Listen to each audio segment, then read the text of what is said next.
Hi guys, today I would like to talk to you about one of my listings that's going to be hitting the market soon. This property is located in Escondido. It's almost 4,000 square feet and it sits on an acre. Most people think when a home is remodeled, that's it. Well, today I would like to show you how you can transform the same space 4 different ways because we know not every buyer is the same, and I think this is important to help people visualize what you can do with a particular space.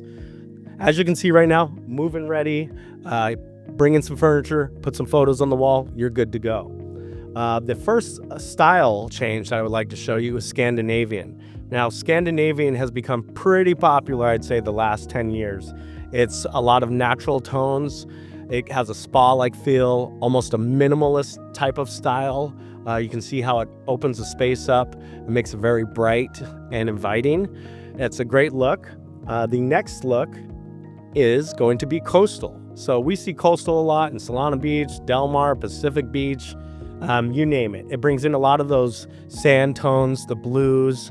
It's a lot of natural light. They have like shiplap on the wall back there. It looks great. Big fan of that kind of look.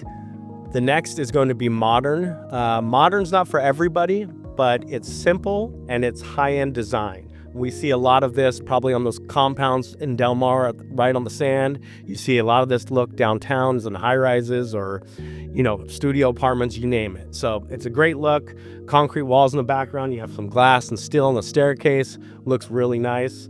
And then the last look, it's not everybody's look, but to me, this makes a lot of sense for this particular property. It's Farmhouse. Now, this home has views from almost every window, and what you're seeing out those windows is mountains. So mountains are a lot of browns. It brings in it kind of ties it in with the property with a lot of those natural tones. It's very cozy, warm, inviting. I think this one makes a lot of sense for the property, but the reason I'm doing this is because I want your feedback. What do you think is the best look for this space? Thank you for watching, and I look forward to hearing from you.